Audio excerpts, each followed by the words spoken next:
যদি বাংলাদেশ দল ইন্ডিয়াতে বিশ্বকাপ না খেলতে যায় তাহলে লসটা কার হবে আপনি কি জানেন?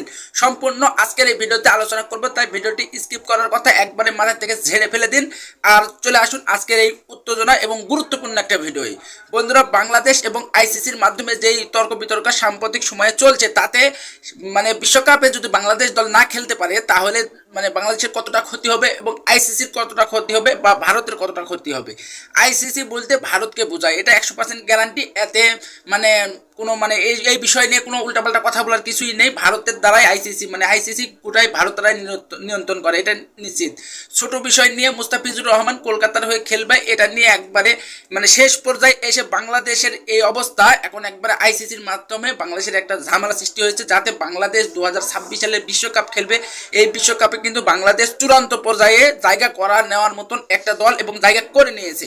তাতে বাংলাদেশ এই কেকেআরের জার্সিতে মুস্তাফিজুর রহমানের খেলা নিষিদ্ধ করে দিয়েছে। হঠাৎ করে মুস্তাফিজকে বাদ দিয়েছে, রেকর্ড দামে কিনেছে, সব কিছু ঠিক ছিল। হঠাৎ করে এই ছোট একটা বিষয় নিয়ে শেষ পর্যন্ত বাংলাদেশ ক্রিকেট দল এখন চাচ্ছে না ইন্ডিয়ার মাটিতে খেলতে যাওয়াতে। আর আইসিসি বলছে বাংলাদেশকে যদি বিশ্বকাপ খেলতে হয় তাহলে ইন্ডিয়াতে খেলতে হবে। শেষমেশ যদি বাংলাদেশ যদি ইন্ডিয়াতে যদি না খেলে বিপদে বা সমস্যার ভিতর পড়বে, কিন্তু ইন্ডিয়ায় বাংলাদেশের তেমনটা ক্ষতি হবে না। বাংলাদেশ যদি বিশ্বকাপ যদি না খেলে তাহলে বাংলাদেশ যে পরিমাণ বিশ্বকাপ খেলে ফ্যাসিলিটি বা টাকা পয়সা পাত্র সবই পাবে, কিন্তু ঘাটতিতে পড়বে কিন্তু খেলোয়াড়রা যেহেতু ম্যাচের যে একটা পারিশ্রমিক পাত্র সেই পারিশ্রমিকটা পাবে না।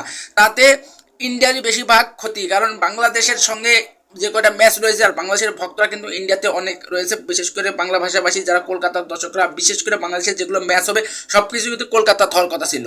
তাতে আইসিসি এবং ভারত কিন্তু অলিম্পিকের মতন একটা ইভেন্ট আয়োজন করতে যাচ্ছে, তাতে কিন্তু ভাবমূর্তি ভারতের নষ্ট হবে। ভারতের একাধিক মিডিয়া একবার হলাও করে তা প্রচার করেছে, বিশেষ করে আনন্দবাজার ভারতের একটা জনপ্রিয় মিডিয়া, সেই মিডিয়া কিন্তু এটা ওরা হলাও করে প্রচার করছে যে আমাদেরই ক্ষতি হবে, বাংলাদেশের তেমনটা ক্ষতি হবে না। যদি বাংলাদেশ শেষ পর্যন্ত যদি বিশ্বকাপ যদি না খেলে তাহলে বাংলাদেশের তেমনটা ক্ষতি হবে না, এটা গ্যারান্টি।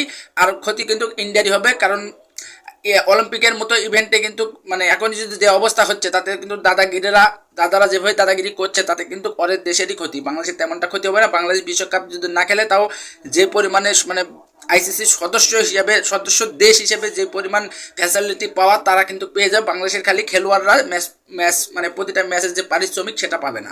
তাছাড়া বাংলাদেশের তেমনটা ক্ষতির কোনো আশঙ্কা